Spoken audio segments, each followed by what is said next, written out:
దేశం మొత్తం ఎంతో ఆతృతగా చూసినటువంటి ఎగ్జిట్ ఫలితాలు వచ్చేశాయి. ఎటువంటి తేడాలు లేకుండా కేంద్రంలో ఎన్డీఏ కూటమి అధికారంలోకి వస్తుందని సర్వేలన్నీ కూడా ప్రకటించాయి. అయితే ఏపీ రాష్ట్ర పరిస్థితికి వచ్చేసరికి సర్వేలు భిన్నమై ఫలితాలను ప్రకటించాయి.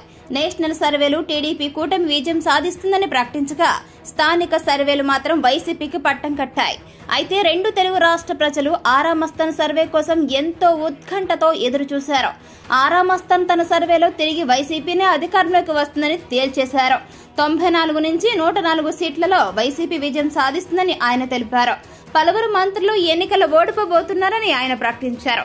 ఎగ్జిట్ పోల్స్ ప్రకటన తర్వాత ఓ వార్తా ఛానల్లో మాట్లాడినటువంటి ఆరామస్తాన్ తన సర్వే రిపోర్టు గురించి వివరించారు. రోజా, సిదిరి అప్పలరాజు, అమర్నాథ్ వంటి మంత్రులు ఓడిపోబోతున్నారని ఆయన ప్రకటించారు. విడుదల రజని, అంబటి రాంబాబు గట్టి పోటీని ఎదుర్కొంటున్నారని ఆరామస్తాన్ తెలిపారు. హైదరాబాద్ నుంచి వచ్చినటువంటి ప్రజలంతా కూడా కూటమికి ఓటు వేశారని చెప్పడం తప్పే అవుతుందని ఆయన వ్యాఖ్యానించారు.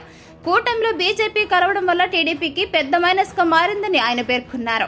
అయితే ఆఖరిలో ఏపీలో మీ సర్వే ఫెయిల్ అయితే మీరేం చేస్తారని న్యూస్ యాంకర్ అడిగినటువంటి ప్రశ్నకు, ఏపీలో నా సర్వే 100కి 100% నిజమవుతుంది. నా సర్వే లెక్క తప్పని తెలితే ఆరామస్తాన్ అనే వ్యక్తి ఉండరని ఆయన తన సర్వేపై ధీమా వ్యక్తం చేశారు. నా సర్వేకు వైసీపీకి 10 సీట్లు అదనంగా పెరుగుతాయే కానీ తగ్గడం మాత్రం ఉండదని ఆయన అభిప్రాయపడ్డారు.